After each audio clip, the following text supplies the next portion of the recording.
Welcome to Strategy Talk, where the authors and editors discuss news and events with a splash of history. Our host today is Dan Masterson. Joining him is Jim Dunnigan, well-known military author and the Dean of Wargaming. Also, joining today's show is columnist and author retired Lieutenant Colonel Austin Bay. Welcome, Austin and Jim. Iran, Russia, and China are starting to show closer and closer relationships with each other. Jim, what's going on there? Well, China's in it for the money. They're not really out to fight anybody. That's why they made that deal with the Saudi Arabia, for peace in the Middle East. And the Saudis are trying to use that now to keep Israel from, attacking them to get at, Iran. The problem with all these countries is oil. Russia and Iran have it. China needs it. And the problem is, how do we keep that trade going? Because if it doesn't go, then the Axis will swing into action and do nasty things. There's no real reason for any of the Western countries to stop, the oil trade in the Gulf. But Iran, maybe Russia. Russia has always been interested in cooperating with the oil production in the Gulf, because that gave them some influence in suppressing it. If there's less oil coming out of the Gulf, the price for Russian oil goes through the roof. China, of course, doesn't want more expensive oil, and Iran wants to keep going. So there's Iran and Russia are technically allies right now, but long term, strategically, they're not. Iran really has they're only allies, and traditionally they got along with the Arab Gulf states, but now they're in a state of aggression, as it were, and it's sort of messed things up. Hamas was only an example of that. Iran came out and said, "Oh, Hamas, good boys." They basically said, the Palestinian radical faction Hamas. And the trouble with that is the Palestinians don't like Hamas. Because of Hamas, Gaza's getting pounded. There's violence in the West Bank. The Palestinians are getting nothing out of this. Hamas is out for Hamas, and it's one of these, death cults. They just want to, burn stuff down, destroy. They really have no clear objective. So basically, it's the wild ones versus the adults, and you never know when somebody's going to turn wild. Russia is always a possibility. Iran is too. China's the only adult in the group, and they play things very carefully because they don't want to basically, be on anybody's bad side any more or any longer than they have to. Austin? Well, it's the new axis of evil, is what they are. It's really all about standing up to the United States, confronting the United States, fixing the United States, and in the case of China, it's about attritting U.S. power over time, reducing U.S. prestige, showing that the U.S. is not prepared to be a global leader or global actor, that the U.S. is spineless, basically amplifying the Afghanistan debacle.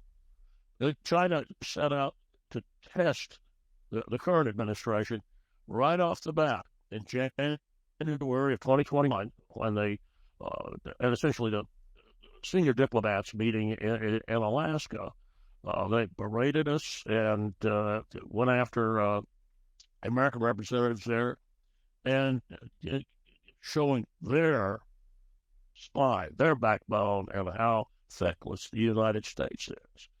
And it's the types of cooperation are designed to, they're not just military probes. They are military probes. And an example of one is Russia and China having naval exercises in both the northern Pacific and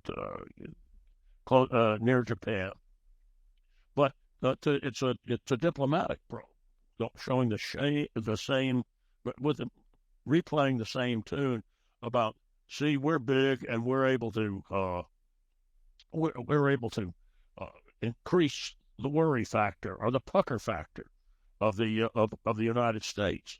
And where China, Jim says China's the adult. Well, compared to Russia and Iran, yes, but some of the probes we run against Taiwan and Japan and the Philippines and Vietnam are absolutely they're extremely dangerous. Extremely dangerous. They're designed to also. Here's the diplomatic core of it.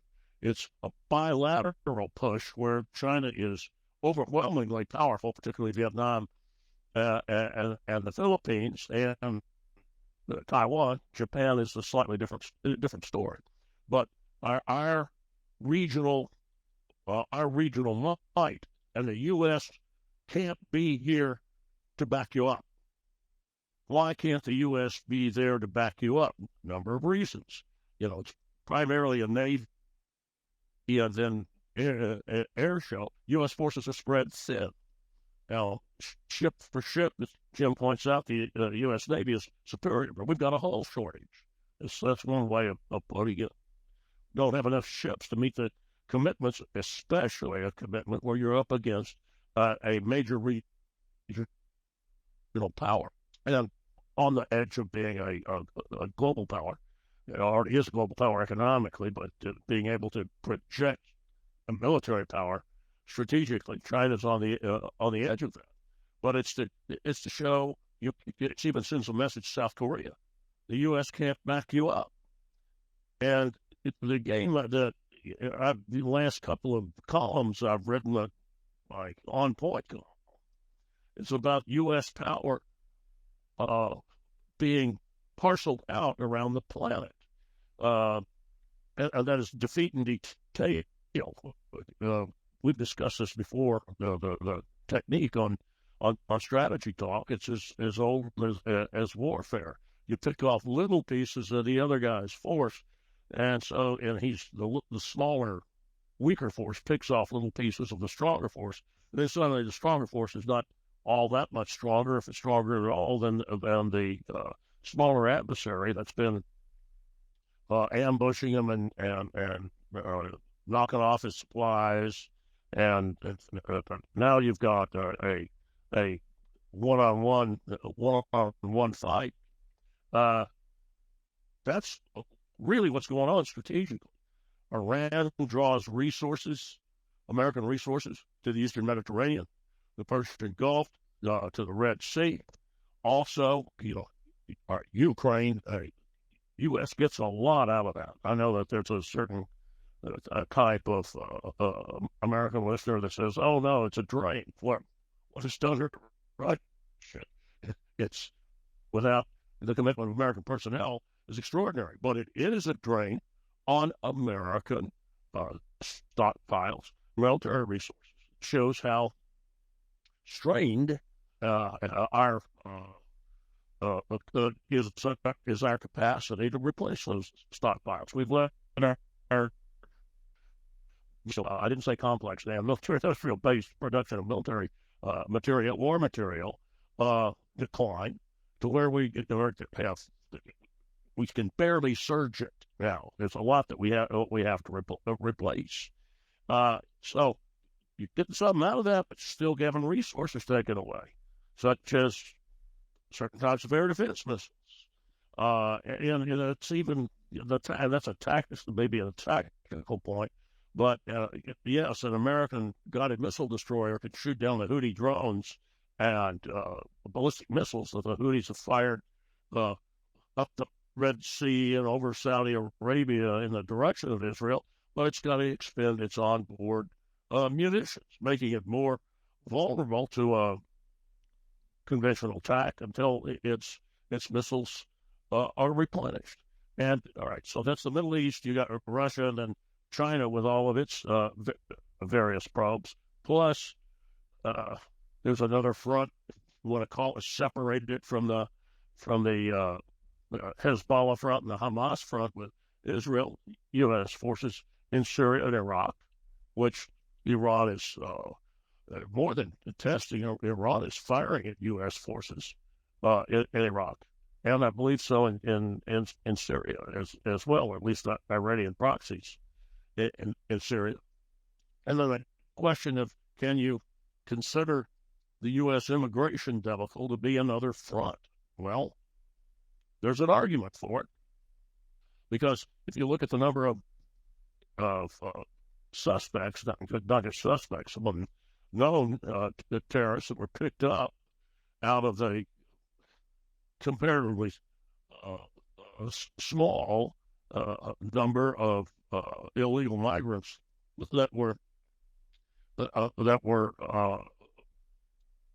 actually you could do background checks on, and it was, I believe it was around 700.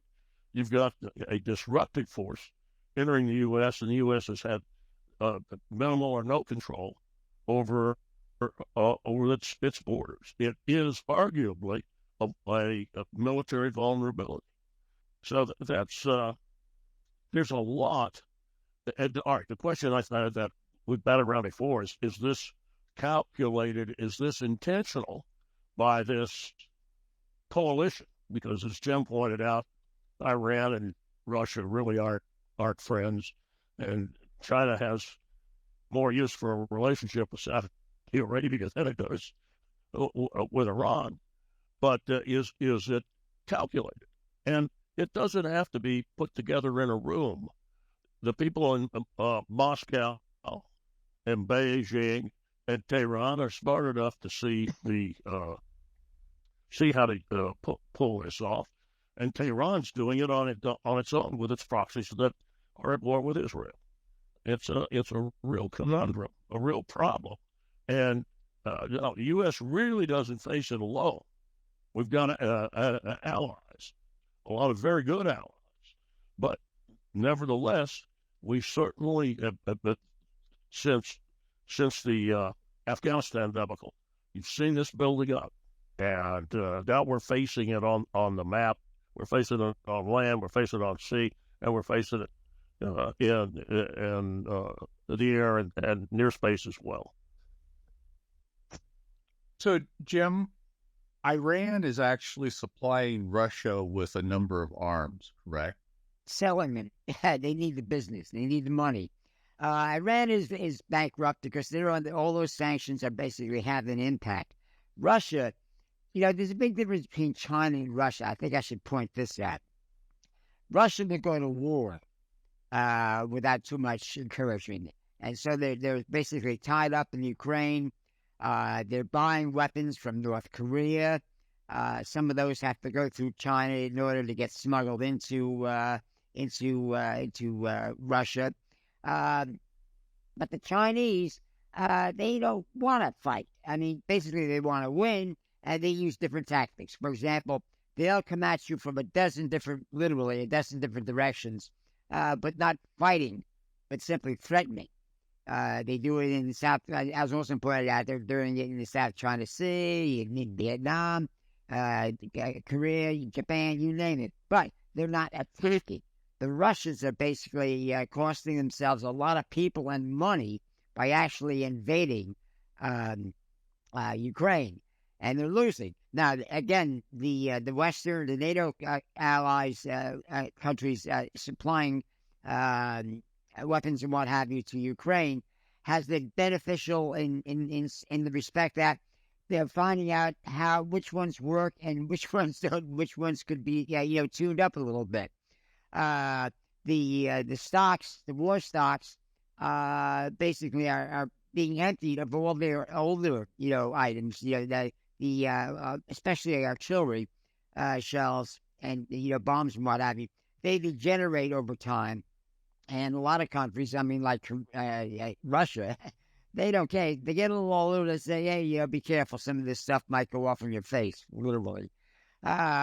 But the Western allies are, yes, they're sending in a lot of their best stuff and some of their new stuff. In fact, Germany just developed a new version of the Leopard 2, the Leopard 2 A8, based upon how the A7s and A6s were doing in Ukraine. So everybody gets a little real experience to determine which way to go if you're going to upgrade.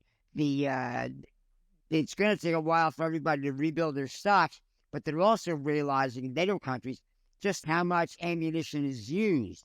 A lot of these countries, the United States had pretty large, munition stocks because we're obliged to, possibly go in several different directions at once. The European countries just have one direction to face, and that's east with Russia. But they're also learning just how much ammunition is used in a conventional war with Russia, and it's more than they anticipated. So, yes, they're replenishing their stocks, but they're going to be much larger stocks. And the French, for example, were quite open about they are permanently increasing their production capacity for the 155 millimeter shells, and Germany is planning on doing the same. The war, like I say, is a reality check, and a lot of people are adjusting their future war plans based on the Ukraine experience. The Ukrainians, of course, are doing the fighting, and they don't like it. But at least they have support. Otherwise, they would have been overwhelmed by the Russians. The Russians are obsessed with winning in Ukraine, and that obsession is costing them a lot. And bit by bit, their power is fading. And then really, they're putting their national power, their national military power into the Ukraine and losing, which has got to be a little intimidating. But they say, no, that's one reason we have to win, or at least get sort of a stalemate, which is a loss for Ukraine because Ukraine wants all their Russian-occupied territory back.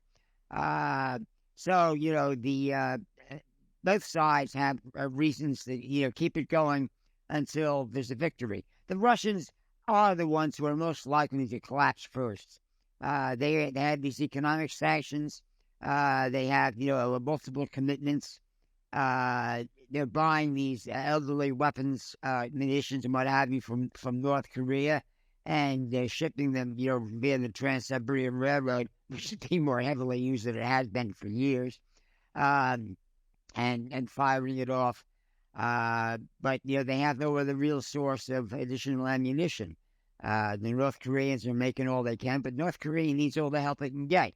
They are bankrupt. They've been bankrupt for a long time, and this burst of business from Russia, will keep them on, above water for a while longer. The Koreans are willing to bargain with Russia, said, look, help us with our nuclear weapons. They're kind of crude. They are very crude. And Russia said, nah, maybe we don't want to do that. Because, again, Russia is looking ahead. They say this war will be over, and people will remember the things you did that have long-term consequences. And improving North Korean nuclear weapons has long-term consequences. Also, South Korea is one of the top 10 economies in the world, and they trade with Russia, and Russia realizes they don't really want to tick off the South Koreans. South Koreans have also become major weapons exporters. A lot of the weapons being used in Ukraine, especially being bought by the NATO allies supplying Ukraine, are coming from South Korea. So they're making book. Again, they're also paying attention to what works and what doesn't work, and adjusting their systems accordingly. North Korea is a basket case, but they're a desperate basket case. South Korea isn't necessarily afraid that they'll make an effective attack, but any attack would be, costly in South Korea because Seoul, the capital city, has got like a third of the population. It's within artillery range of the military zone, the border, and what have you. It's an unfortunate place to put the capital. That's where it ended up. Nobody expected, Korea to be separated like that. Anyway, the the war has basically opened opportunities and exposed liabilities for all concerned, everybody involved. Not just in Western Europe, but also in East Asia, as we see with South Korea and North Korea. It's something of a semi-global war, and it can't go on forever because, again, the resources are being consumed at such a huge rate. Again, this shocked everybody. How many artillery shells you need just to stay competitive? Artillery. We thought the smart shells, the GPS guided shells and what have you, which are very popular, and we send a lot of those. They're fine if you have to hit a precise target. But many times artillery is simply used to basically pound an area to destroy fortifications underground. You don't know exactly where they are, but if they fire a few thousand shells, you'll start to see the ground move as these things start to collapse. The unguided artillery shells are used for interdiction fire. If you have to keep people or discourage people from using a road for a supply route, you just intermittently fire, shells in there, and so on and so on and so it goes. But again, everybody underestimated the sheer quantity of ammunition that would be required, and it was obvious that the side that ran out last of ammunition would be the winner, and that's what the Russians are up against. They have nobody else to buy from except North Korea, whereas the Ukrainians can get it from the West and from anybody else who's willing to sell for cash. Again, as the Russians used to say, quantity has a quality of its own. And in this case, with artillery ammunition, that's the quality you're looking for.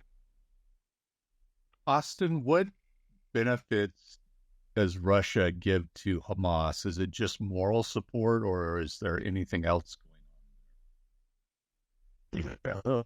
That's a good question, Dan, because there's some deficits that come with hanging out with Hamas. Certainly, media narrative deficits. But look, ties up the United States.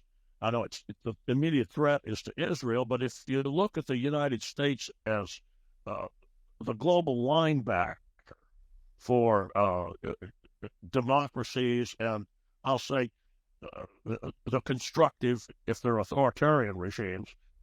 I know that, just sidebar here, Jim may be smiling. Austin, are you talking about Turkey? Turkey, in a lot of ways, is more constructive than destructive. But everybody knows when I think I heard of one, or they should. What a lousy bum. But the U.S. is the big linebacker, and it's backs up allies in the Middle East, backs up allies in Europe,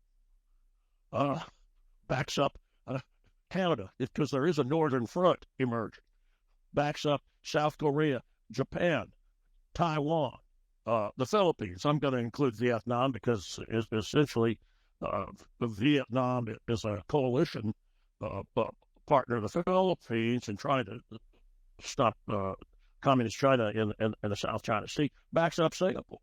Now, India can more or less hold its own, but in an odd way, the U.S. is India's backup as well. Well, how? If in the United States, it's saying a linebacker, immediately it suggests I'm making a football analogy. Only in a distant way. The U.S. has the ability to be multiple linebackers, but it can't do it. It cannot do it with quality and power to assure its allies, plus protect the U.S. Itself. It can't be a decisive linebacker everywhere. I guess that's the way I would put it. And you have to pay attention to what's going on the map. Whether you think the Chinese would move or not, you have to be prepared for a Chinese move, and you have to let the Chinese know if you move, we're going to hit you back. We're going to back up our legitimate our allies. and so don't do it. Even though we know it's bad for business, and you all are hooked on making money. Tons of people thought Russia wouldn't move with a all-out offensive in February of 2022, and they did anyway. The Israelis had convinced themselves that Hamas was now into development because that was the distraction that the Hamas leadership created. What the Israelis believed that. They wanted them to believe it, just like the United States and Britain in September, October of 1941 wanted to believe that the Japanese were going to attack. They were going to go south to the Dutch East Indies and grab the oil. That was the story, the cover story that Tokyo created. And then, hey, here comes Hamas with introducing 21st century atrocity warfare. Your enemy always gets the vote. And I'm not predicting an American collapse, not at all.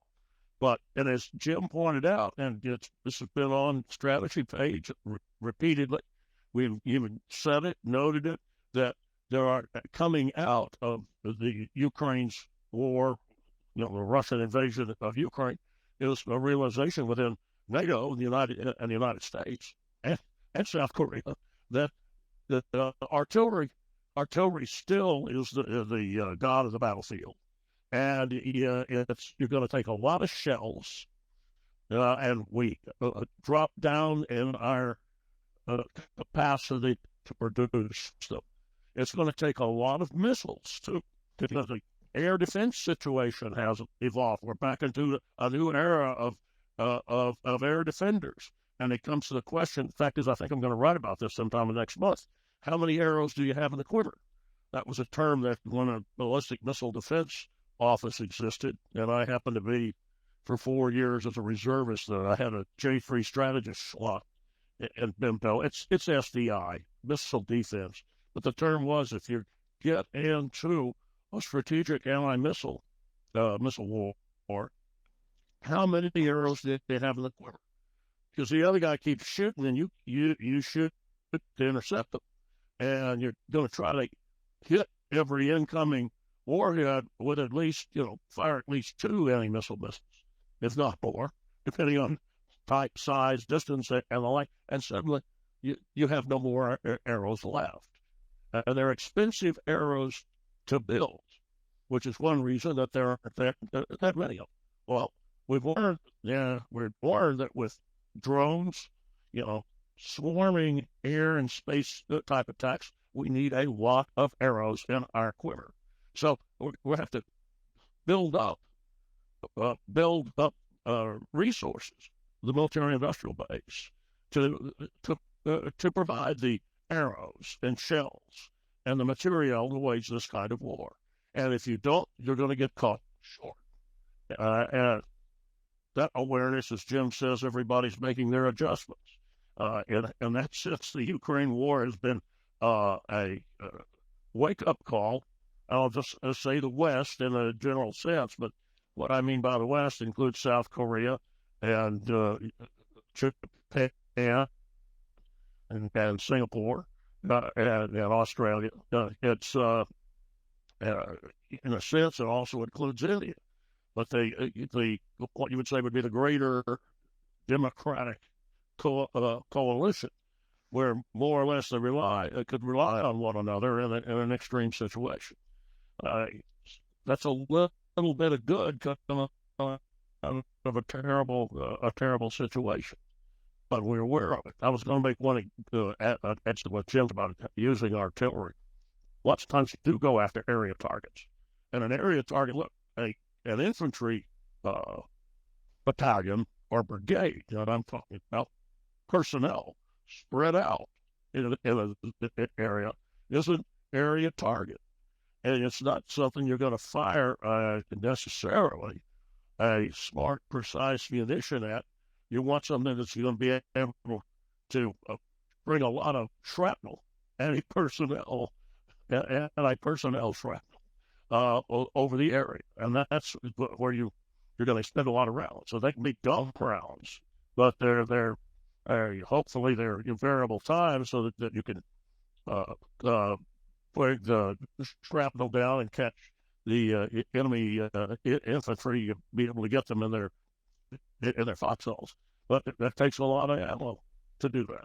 And that is a World War I, World War II type tactic, but we're certainly seeing occur in Ukraine. Every other week, you read about the Ukrainians catching a Russian infantry unit out in the open, and if they don't hit them with artillery, they're hitting them with multiple launch rocket systems carrying anti-personnel type munitions. So that just pointed out that it's not just 155 millimeter shells you have to have. You have to have the entire arsenal, entire array of shells and fuses to meet the tactical situation. That requires planning, but it also requires a lot of money and an industrial base to produce them. Well, we need to wrap it up there. We'll be watching the situation closely and report on anything that we hear. Thank you, and we'll talk to you both next time. Bye-bye. Bye, guys.